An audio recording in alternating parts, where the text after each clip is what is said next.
this something you learned? Were you born an entrepreneur? You got to start small. I have not allowed being a woman to hold me back. Credibility is not just making money, it's about making sure that people trust what you're doing. Law practice is not only about going to court, it's about advice. It's very difficult to hire somebody who's not motivated and then make them motivated. One of the things that I'm known for is integrity. They have to see you as a person of integrity. Welcome to the Executive Lounge. I'm Inshira Ado, and this is your thought leadership show that brings you insights from the lives of men and women who have blazed the trail of either starting their own businesses or growing and managing institutions right here at home and around the world. My guest today is a professor of African studies, but her name is synonymous with culture, children, and patriotism. Professor Esi Sutherland. You're welcome to the Executive Lounge. Thank you very much. It's great to be here. Yes, this is long overdue. I've been wanting to interview you for a while, and every time I've either been at one of the Culture Forum events and heard you speak, I'm like, this is knowledge that I would like to plunder one day. So I'm very happy to have you here today. Thank you very much for having us. Yeah. Yes. So very interesting. And in my intro, I talked about, for me, the first time I heard the name Sutherland had to do with the children's park named after your mom. Yes. And I have fond memories swinging from the blades of that broken down helicopter. Yes. Yeah, I have a few scrapes here and there. But it was a great place for many children who happen to have lived in Accra. And I think for when there were events that children could go on excursions from outside of Accra, yes, left us with a certain sense of nationalism. Yes. But it's a pale shadow of what it used to be. Yes, it is. It's been a contested area, even in terms of why it was named after Ifwa Sutherland. It was partly because we are told that she was a ferocious defender of that piece of land, and being the chair of the Commission on Children at the time, and having set up programs where you had drama there, you had a mobile library, a mobile science lab, and just a lot of activities. She realized that every time you take your eyes off it, somebody wants to build a casino, somebody wants to build something, So, so that's why the place was named after her. Unfortunately, it has continued to be a battle to keep it up. It was difficult to get. I think it's been expensive for the state to keep up, and trying to devise a means of finding the necessary resources to turn it into what it needs to be turned into has been very difficult. And so every now and then a project comes up, and then sometimes a project is not appropriate. I mean, somebody wanted to do a theme park with, just bring lock, stock, and barrel, Mickey Mouse and everything. What you need is a green space in the city. And so that hadn't worked out, and people have been encroaching on it, and it's been encumbered. So I know that there are plans to set it up in a public-private, ownership thing. But it's been, I don't know why it's been stalled, to be honest with you. But I have to say that there are several lovers of the park who have joined us in trying to ensure that people don't do the encroachment. It's been tough. It's been difficult. And even though our family doesn't have any statutory, sort of, how shall I put it, rights over it. We have tried to be vigilant, and it's been helpful because there have been a few near misses. Okay. Well, I didn't expect to be discussing your mum with you. That's all right. That happens all the time. But it's something I just couldn't avoid. But it leads me to wanting to talk about the Ghanaian identity. And the reason being that as far back as I can remember, written or oral literature suggests that the Ghanaian culture always placed the child at the center of whatever it did. And so a lot of what we learn about our own culture is stuff that we were told as children. You love spending time with your grandparents in the village because that was the moment or the period in which you got to understand who you truly are. So children have always been an important part of our society. But today, it seems that increasingly the identity of the Ghanaian may be a little challenged in the sense that we have a history going or told up to the period of independence or pre-colonial, colonial times. But I think that our history goes beyond that. You know, there were kingdoms that once ruled large territories before colonialism. Does that take away from the true identity of the Ghanaian today? Well, yeah, let me just say that, you know, as far as the child being at the center, we've got a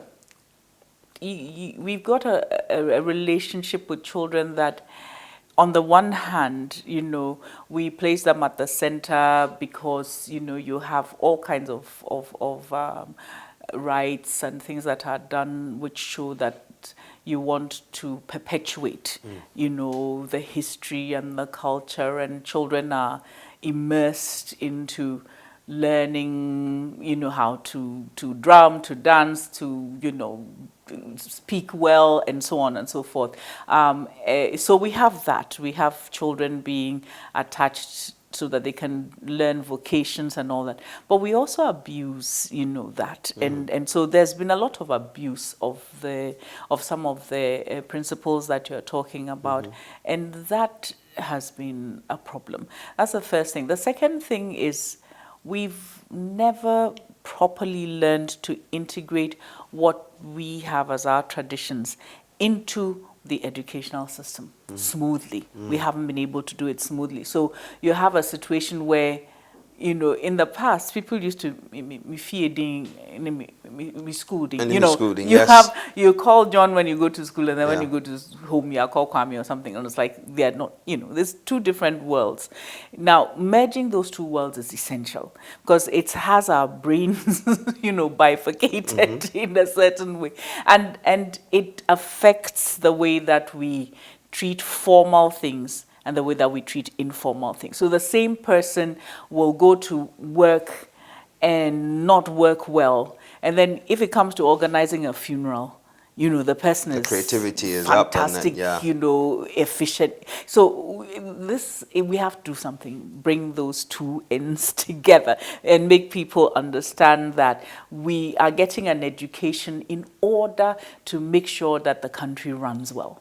So yeah, so that's for me, that's a major issue. I mean, the history thing is a whole nother, you know, thing, because if you have a situation where you're teaching history, and again, it's history near Bakwasem, you know, so history is what the Europeans came to do with us. And Abakwasem is what happened in your traditions, you know, what the kings did and who ruled who and so on and so forth. It's a very, very strange situation. And so we have this we have the situation where we know a lot about other places and very little about ourselves. Yeah.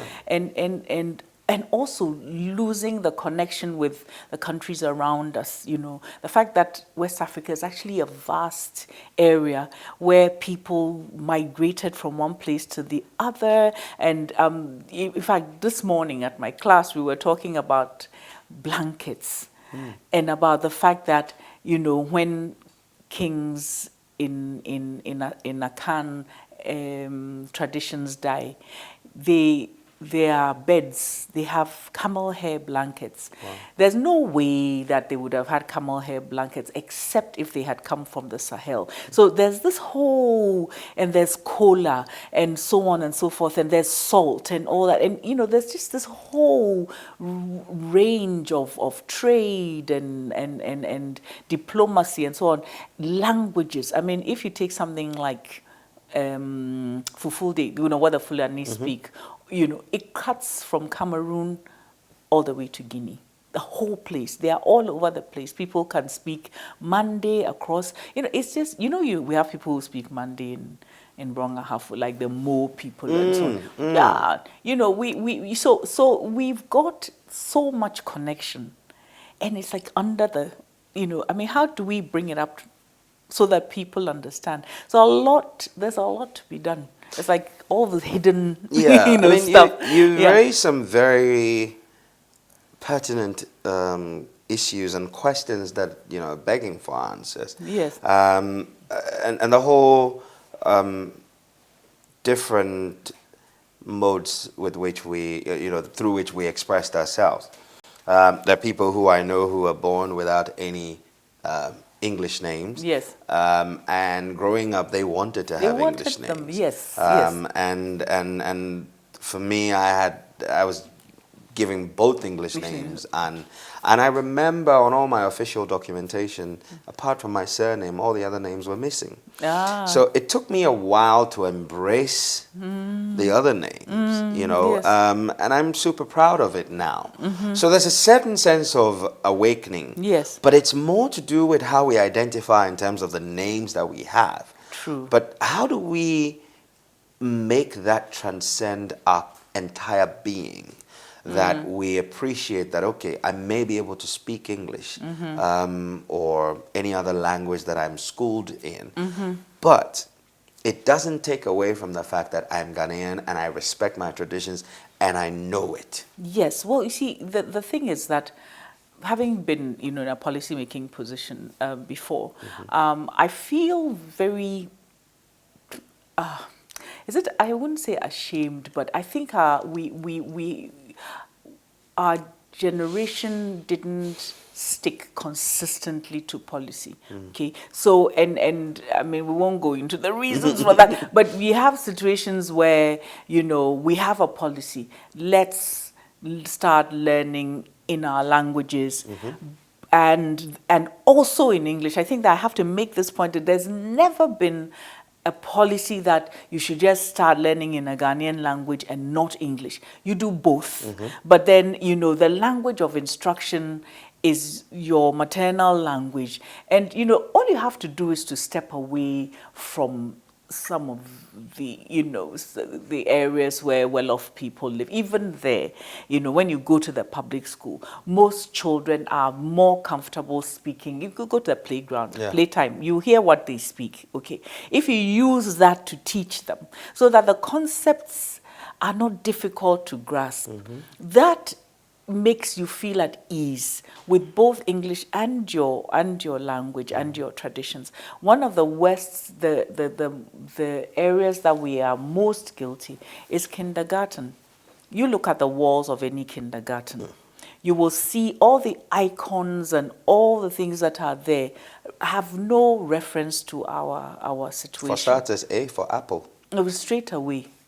Straight away. We until recently, somebody made a book. We didn't have apples readily available for most children. No, and somebody has done a beautiful. Well, different people have done beautiful books about A's for Africa and so on. And very, very beautiful books. So that's one. Two is books. The books that we have been producing, or children had been exposed to. The illustrations were sad, illustrations, and didn't give you, where the books that had illustrations that picked you up, and that were beautiful. All the illustrations were of European and Asian and other figures and so on. So those kinds of early, how can I put it? Where the things that will affect your brain immediately. Those things we have had a problem with. Then we've had a problem with not validating the humanities. So making the humanities look as if you do now English idea now, or if you do, history, what will you be, and so on. And so many managing directors of banks and so on have said, you know what, I want somebody who can think. So if you did history, it doesn't matter. Can you think things through? Can you critically? And that's what the whole way of teaching ought to be. But what I'm saying is that every time we've tried something, somebody has come and disrupted it because of some reason or the other. So it's been the educational policy has been chopped up over time. And it's hurt our teachers and it's hurt our kids. So our teachers don't have the confidence to step away. Let me give you an example. Our family has a park in Jowulu that has been was a continuation of Prof Sutherland's idea of giving playgrounds to children. Now we had a preschool learning, outdoor learning. Little course, and the teachers said, we love this, but if the children are playing, how will they learn? Now that for us was very instructive, because one of the best ways for a child to learn is to play at that age when they are in kindergarten. And they said, the parents will say that you're not teaching the children. So we said, look, you want to teach children about colors. Look around here.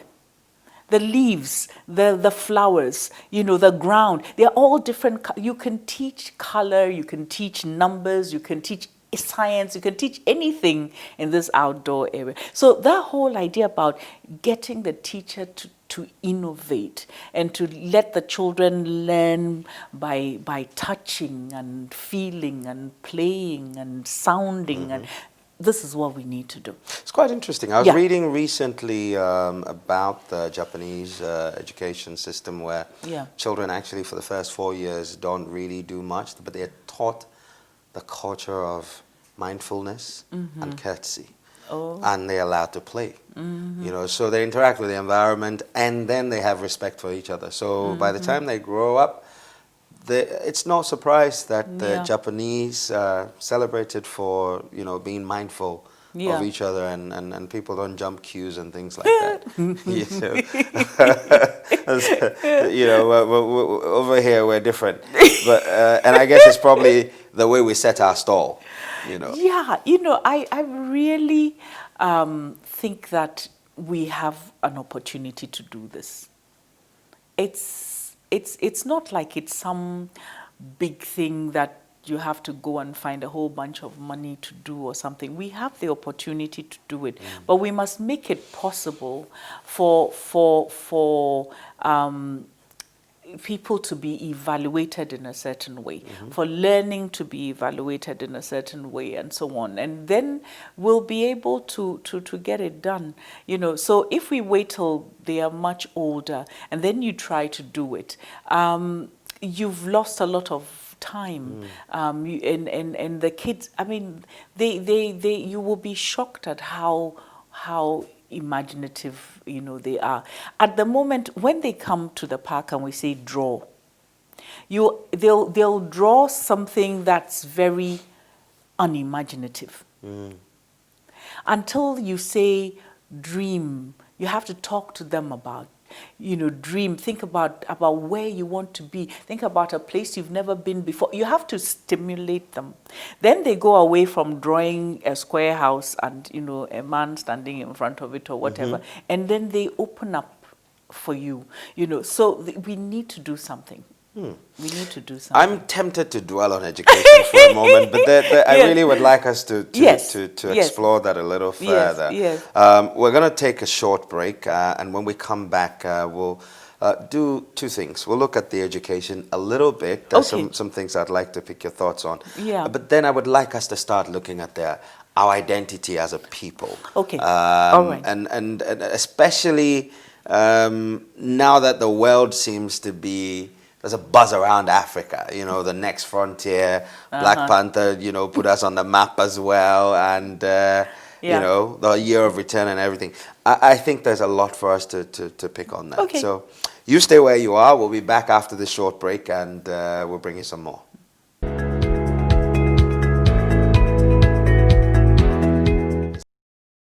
Welcome back to the Executive Lounge with me, Inshirado, and my guest, Professor Esi Sutherland. She is a professor of African Studies with the Department of Language, Literature and Drama, which is a part of the Institute of African Studies at the University of Ghana. We've talked a bit of education, and it's just as much because you did serve, I think, between 1986 and 1993 as Deputy Minister for Tertiary Education. Right, yes. But it's evident that something is not in sync. Yeah. We may have had or inherited a system, but we haven't evolved it to suit our own aspirations. Is it that we don't have a plan, or our plan also seemed to have been drawn out of something that was borrowed, so we are not evolving in sync with where we really want to be? No, we have lovely plans. You know, if you look at the, various plans, the strategic plans, the education reform, there's a lot of thinking that has gone into the system, believe it or not. What is out of sync is there's a desperate, there's a desperate gap between resources and what you would really have to do to get where you need to go, and the need to be able to start something and have it carried further, So when you start and stop, you have real difficulties. I mean, every 5 years, an educational system should evolve, and they have that, and the curriculum is, but if we could do it more systematically, that would help. Secondly, as I said, because of the gap between resources, human and other resources, and, facilities and so on and so forth, it is... unless we do some very innovative work, we will not be able to achieve these goals. For example, teaching and learning materials. It's absolutely critical for teachers to be taught how to make and use teaching and learning materials and to actually do it. That's a big issue. If we can't do that, we're not going to be able to make it. How can we use technology? At the moment, we absolutely have to explore the technology that's in our hands, mobile phone, whatever it is. We've got to explore that and use it, to improve the educational system. And if we go that path, we probably can catch up, because people have it in their hands. So what do you do to get, onto it and to make education a part of that technological experience? So for me, it's innovation in that area would be fantastic. It would be just fantastic to get some young people to work with the curriculum developers, to work with the publishers and so on. And let's get something going that leapfrogs, because without that, it's going to be terrible. And we have the situation where we don't see ourselves in technology. We are downloaders, we're not uploaders. What do we put up there? And so that the kid can feel that I can produce an app. I can, be in touch with somebody. I'm in Accra, I can be in touch with a colleague in Tamale. We can do a project together. We can, use ShareNet or whatever and solve, our export problem or something. If you give them the problem and give them the technology, I just feel that we could explore. You've just harped on exactly the same thing someone had just been talking about. Okay. That we need to leverage technology, and without that, we're probably going to continue to lag behind. Yeah. For the lack of a better expression. Yes. Cultural and identity deficit. Yes. In the wake of the rebirth of our republic, the Fourth Republic, we had the institution of Panafest. Ah, yes. It was to bring the African diaspora closer to home, back home, skill sharing, rediscovery of self, and all of these things. In your opinion, have we achieved what it was meant to do? We've scratched the surface, and it's become clear that this is a very important contribution that Ghana is making to the global African community. And so, you know, this year, for example, when our former Minister for Tourism, Arts and Culture went to Jamaica, you know, and she was talking about things, people remember Panafest. It's 27 years of it. People remember it. So we have scratched the surface, but we haven't, the potential is vast, you know, and it's also, I mean, there are certain areas that we really haven't explored enough of, and that is to tell each other the experience that we've had directly. So, you know, so that, you know, on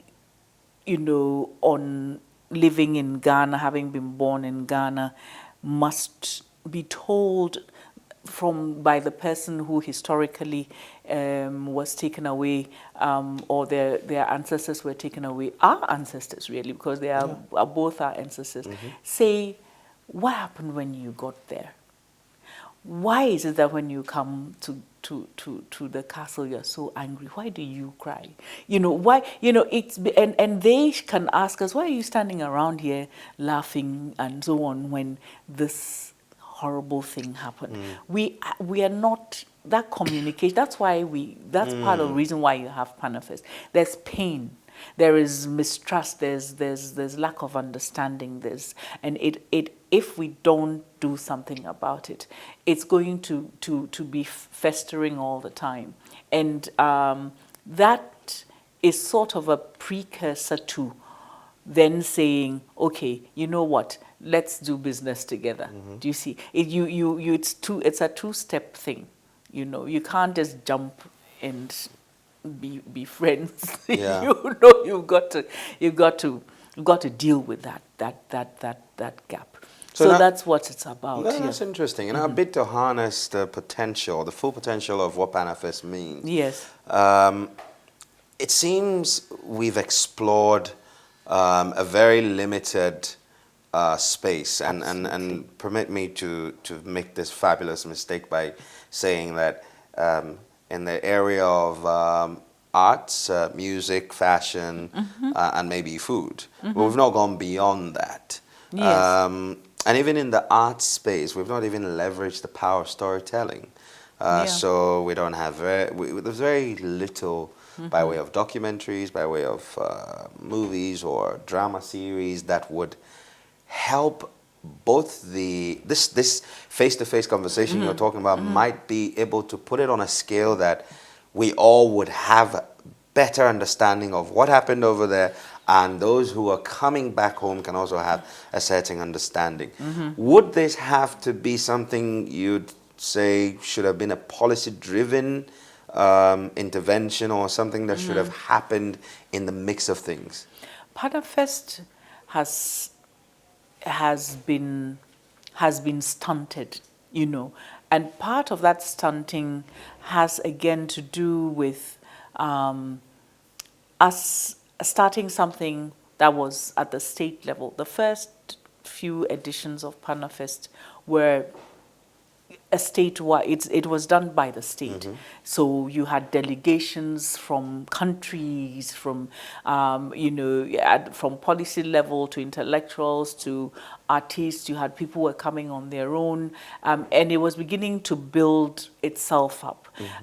But then you had a situation where people said, wait a minute, this thing is very expensive. Can we afford it?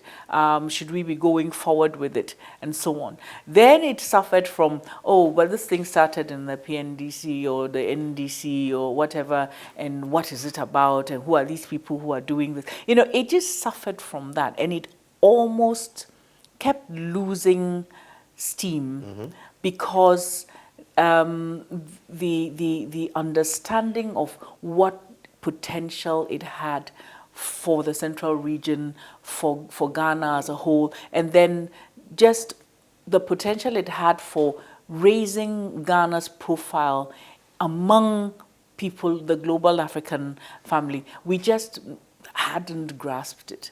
So it was operating and had been operating far, far below its optimum level. And it is because some people decided to form a foundation that would, and this includes Kojo Yanka and Ben Abdallah and so on. I don't know if you remember Mohammed Ben Abdallah, who's a great writer and who used to be our minister. Yeah, those people decided, look, okay, let's make sure that we have a way of anchoring this thing until the country becomes aware of its potential. So it was saved by a civil society, thing. And it's not been operating at the optimum level. And yet, what is amazing is just how much people are looking, continue to look forward to it, continue to look forward to the rights that are made available to people. Like, people just, they love crossing from the Cape Coast Castle to Elmina, as symbolically, or going through, being renamed, going through the dungeons, doing having an evening where the proclamation of the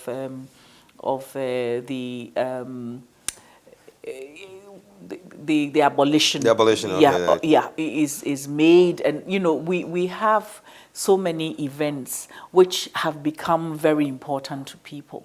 And so that is what keeps it going. And it's amazing that every time the Panafest occurs, you have officials saying, oh my goodness, does this thing mean so much to people? Oh, next time we should do it better, and so on. But it's been through a lot. And I think, I'm sure that now there's a clearer understanding that the arts, they're important. They're supposed to be used to help people to express what needs to be expressed. But then on top of that, there is the communication, there is the technology, there is the business, all of it, And I think this last few editions, there's been an attempt to raise that profile. But yeah, you're right. It's really been undervalued. Yeah. Let's take a trip to a utopic space where you're just chilling, on a hammock one afternoon, and you're thinking about Panafest, and your wish. thoughts, and your thoughts can actually shape what happens next. Yes. What do you think you would be thinking? What would you be thinking should be done for us to really tap into the full potential? Okay, I think the first thing would be that we should. We know the Panafest Secretariat itself and the foundation should, throughout, in between festivals, it should be continuously in touch with the various networks that are all over the world of people of African descent who are looking to get together and whether it's the artists, the performers, the intellectuals and so on, there needs to be a constant communication and make sure that we are, really on the ball as far as that is concerned. The second thing is that, and I think it's coming together under the year of return, which the state has begun, is to get state agencies who are potentially involved. So you have foreign affairs, you have tourism, you have you even have the security services. There's so many state agencies, getting them together to fully work on all the aspects. So if it's trade, for example, and we want to make sure that some exports, a non-traditional export goes to South America and the Caribbean, what do we have to do? Do we have to have direct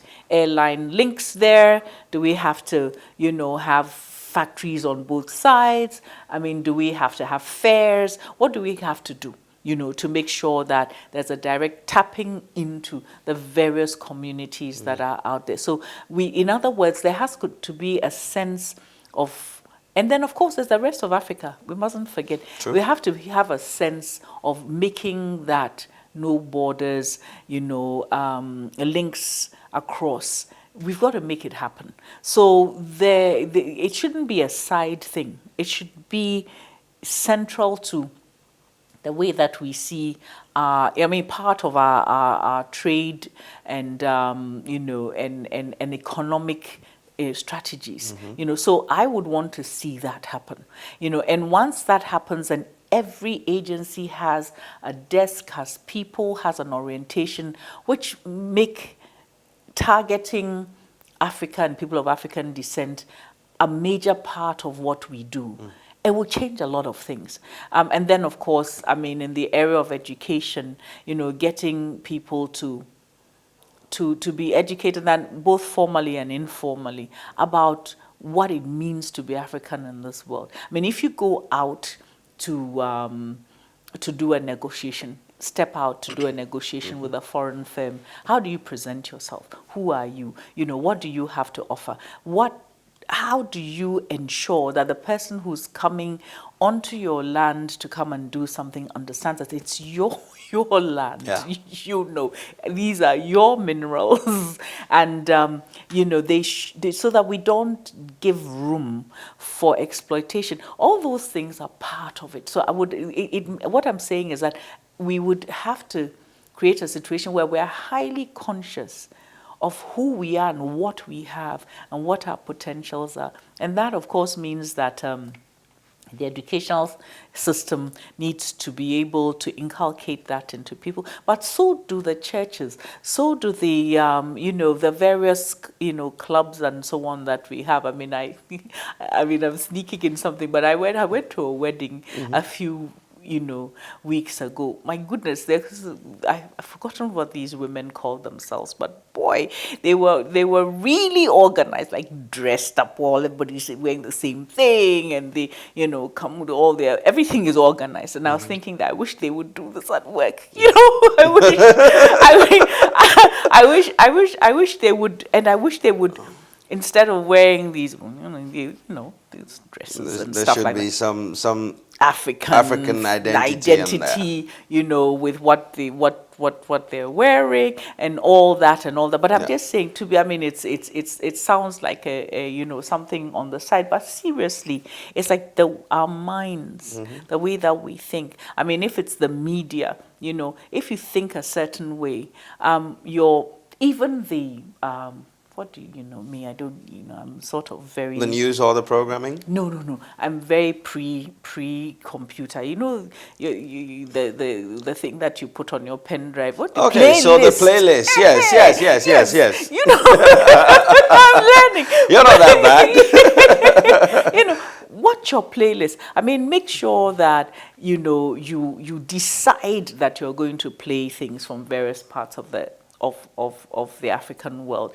Lovely music from South America, done by people of African descent, from various, just exposing our people. In the past, they used to have a program called Way Down South, way back there. And it was like very exciting to listen to music from Southern Africa and so on. And what I feel sad about is, go on VOA. Sorry, maybe you shouldn't do this on television, but you go on VOA. They have an African music, something. They have, they deliberately have these things. Yeah. Why do we think they do that? And why is it that we think that we shouldn't, be doing it? Yeah. Yesterday, I watched a video somebody sent me, and it's a video, 7 minutes of Agbaja music. The whole ensemble is white. Wow. The entire ensemble. Now, if you tell, students, that they must learn how to play these drums, they will think, why should I learn it? Will it get me a job in the bank, and so on? if we don't take care, we're going to get to a stage where, you know, you have to go to America to learn how to play. I mean, I'm not kidding you. So we've got to take a hold, you know, of this stuff and learn it and own it and share it. Yeah, that's You know, it. the idea of potentially having to travel to go and learn your own culture, you know, brings me to the economic empowerment Yes. conversation around our own identity. Yes. How much of the deficit we have today could be attributed to the lack of or the absence of adequate literature that helps us put who we are in the right context? It's not that it's not adequate. The system has been set up such that you actually have to fight to get your stuff on the front burner, onto the curriculum, into the media, and so on. It's very strange, but that's the situation, you know. So that is why you have that what you're talking about. We've got to try and circumvent the hegemony. I mean, if you go on your you know, on Smartphone your phone and, yeah. right now, there'll be a listing of things that are there. Somebody hates Meghan. What is her name? Prince Harry's Oh, yeah, wife. yeah, Meghan. Every time yeah. you go there, somebody is writing something about whether her stomach is pointing left or right or what. I don't know. I mean, but, you know, and that is what is in your face. How do we get on top of that? How do we get our news on top of that? How do we get away from, you know, you open the thing and, you know, there's something silly about somebody's boyfriend and so on and so forth and all that. I know people are interested in other people's boyfriends, but really, you know, I mean, if we don't fight to bring, and I know there are ways in social media and so on of bringing things up. Yeah. And sometimes you find that way down there, somebody has written, like there's this, I see Malawian or Zimbabwean, but there's this doctor who's married to a Ghanaian, Dr. Kwao, who has bought a farm, what used to be a big farm, you know, in the United States, and is doing health-related things. And he used to be a slave plantation. Okay, so that sort of thing needs to come up to the top. So that's where our technology, I mean, I'm looking for people to, you know, move our stories to the top, so that we can get into the face of people, you know. And it doesn't all have to be dire, you know. I mean, you know, hey, haircuts with, you know, a boy on the sides or whatever it is that we're doing, you know, natural hair, you know, whatever it is. Really, you know, get the stories to the top. Let's see Chimamanda, you know, Adichie with her big hair in the front. So I'm not saying we should do it so that it sounds like some dire history lesson or something like that. Let's do, you know, whatever people are interested in, but let's make it, you know, useful to us. So there's work to be done, you know, as far as managing the social media space, managing the technology space, managing the educational space. And I don't think it would take much. Do you? I don't know. I don't think it would. Yeah. I just think there has to be the right kind of synergy and reorientation about who we are. If the orientation is right on the policy front, is right on the educational front, is right at home, is right in the media, all of this could come together. And I think that there's a certain drive, because until recently, one would not have heard as much of Ghanaian music on our own airwaves as much as we do now. Yes, You yes. know. In fact, I have to say that, I mean, brilliant, big ups to you, big ups to City and various stations where this March thing is really working. It's really working. Yeah. It's really, you know, sinking into people's psyche. And I think it's a wonderful initiative. So you're right, you're really right. we're getting there. We're getting there, but there's a lot more work to That needs to be done. done. 1 month out of 12 is not enough. And also, you see, it's also business in the corporate world. Seriously, I'm just wondering who would put their money, or how can we get the money in among black people to be put behind black initiatives.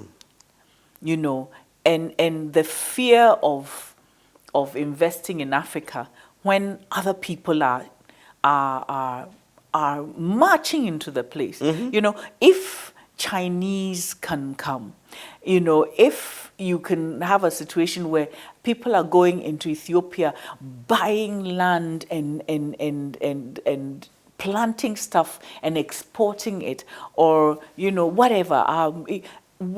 Why are we afraid of ourselves? The rest of the world is scrambling for our land. This is what I'm saying. And we're just sitting by and watching them. Yeah, they are scrambling for it, and we are helping them, you know, to take it away, or take it away from us. And it's not slow. It's going very, very fast. So I'm saying that why are we afraid to invest in ourselves? And so that's where the confidence building of speaking face to face. So now we can come, and I've met Inshira, and I can say, okay, Inshira, I'm going to put, you know, I come from the Caribbean, or I come from where, we're going to put this amount of money behind something. Let's do it. We need to get there fast, you know. We're going to take our final break. Okay. And when we come back, I'd like us to explore whether the Ghanaian is worthy of the trust that is required to make this happen, and what we can do to re-engineer that side of our lives. This is still the Executive Lounge, and after this break, I'll be bringing you more from my guest, Dr. Esi Sutherland. Stay tuned. We'll be right back.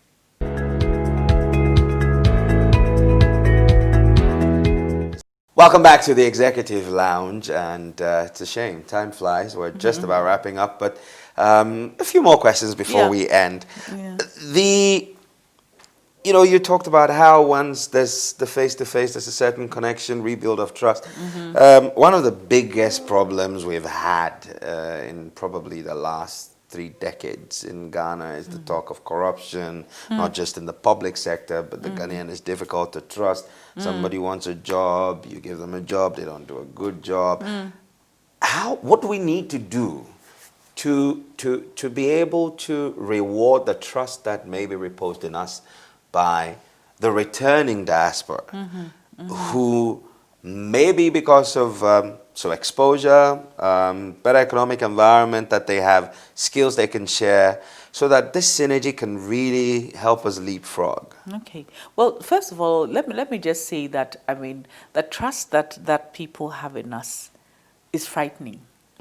And it comes from you know, the way that the nation, you know, began, and so there's people look up to Ghana and Ghanaians, and look up to the some of the principles that we set up in terms of just relating to all Africans across the world. It has stuck, you know, and so we better acknowledge and understand that people are looking up to us. So that's the first thing. The second thing is, how can we do it? It's slow work.